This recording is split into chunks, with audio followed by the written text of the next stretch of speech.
And welcome to Refresh Church Sunday morning service. So we've been asked kindly to just do a little introduction today.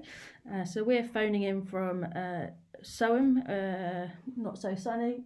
We're staying with my mum for a few days, for more than a few days, but we're staying with mum just to give space to Abel and just to support her a little bit during this time. So it's lovely, bit of country air. So for us, I guess, hello, has to get involved. So I guess from our point of view, this morning was just about highlighting for us more than anything that this experience has been torrid for a lot of people, and it's given people really horrendous experiences, but also there is light within those nasty experiences, and there's positives that have come out of this. For us, we've had the time with Abel, so we've been able to see him do his. I'm stuck in the seats. We've seen him do his first steps. He's saying "mama," for the first time. Not quite Daddy yet. No, I'm just Dee. And we just wouldn't have ever seen that. We've also, it's given me, we were talking the other day, since I was 16, this is the first time that I really switched off and had nothing to do with work. And it's just been lovely to be able to spend that with my family. So that's a positive. I know a lot of people haven't got that positive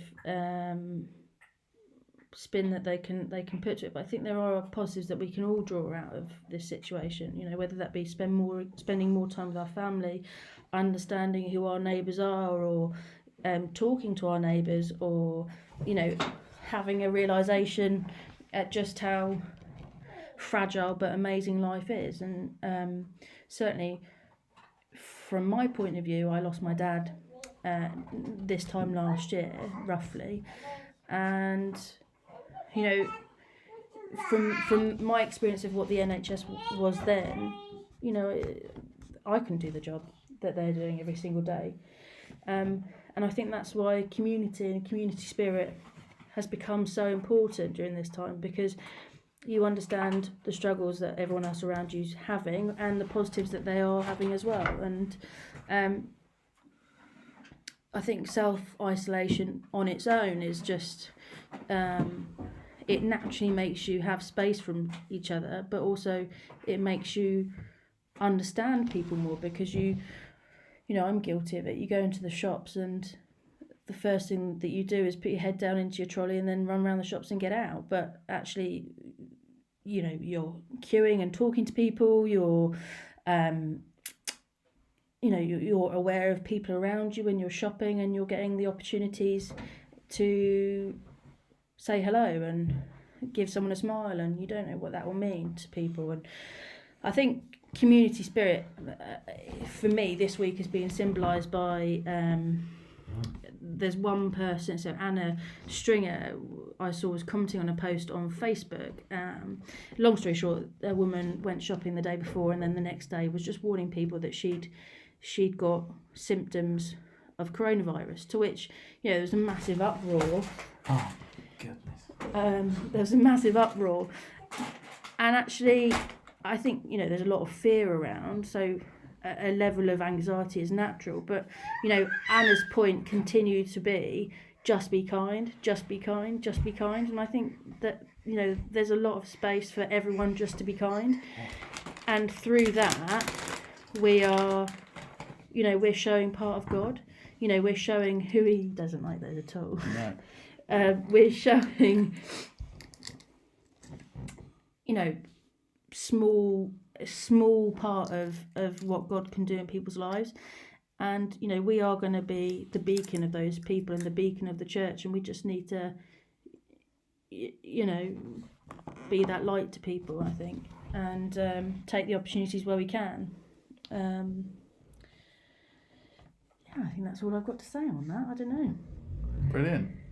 Well, I just wanted to say hello. I've been quiet throughout the whole thing because I wanted to give my wife a bit of a platform to talk, because it's not something she usually does, and it's something I do very well. far too well in her opinion. So That's talk too much, not good speaking, by the way. Yeah, talk too much. The only thing I really wanted to add to what Hannah said is obviously all of you are aware that I sent round the email about Peter, who sadly died, but I think he really embodied everything that Hannah's been talking about, and he was vicar of the same church in Norbiton since 1992-93. In that time, he's been instrumental in setting up 3 charities that have focused around homelessness, but also our youth work charity. And the thing that I would take away from him, and the thing I've learnt from him, is that he never ever didn't smile. He was always happy. Thank you for that. That's disgusting. He always smiled. He was always happy. No matter how busy he was, he always had time just to ask you how you were, and you always knew that he genuinely cared what you thought. So I think for me, that's all I really want to add to what Hannah said. You know, it's just be inspired by people like Peter and others who are doing such wonderful things at this time. And we're just really lucky and blessed to have such a wonderful world that we live in, regardless of the bad stuff. And so lucky to have friends and family and relationship and little guys like this to cheer us up. Yeah, I think with talking about Peter, you know, he, towards the end of his life, sent a message to his family saying, you know, I'm at peace. I know I'm going back to my Father. And I think, you know, to have that level of peace about you know, dying, but to have it, God, so amazing that even in something that you think is the most fearful thing of your life, you've got absolute peace about it. And that was a real blessing to his family, wasn't it, to have that level of they had peace, that he was at peace. And I think, you know, if we can share a little bit of our story, our lives, our peace that we carry in our heart daily because of our God, then that's our duty, really. So have a great day, and we will hopefully see some of you again in the near future. Yeah. Take care and God bless. Bye.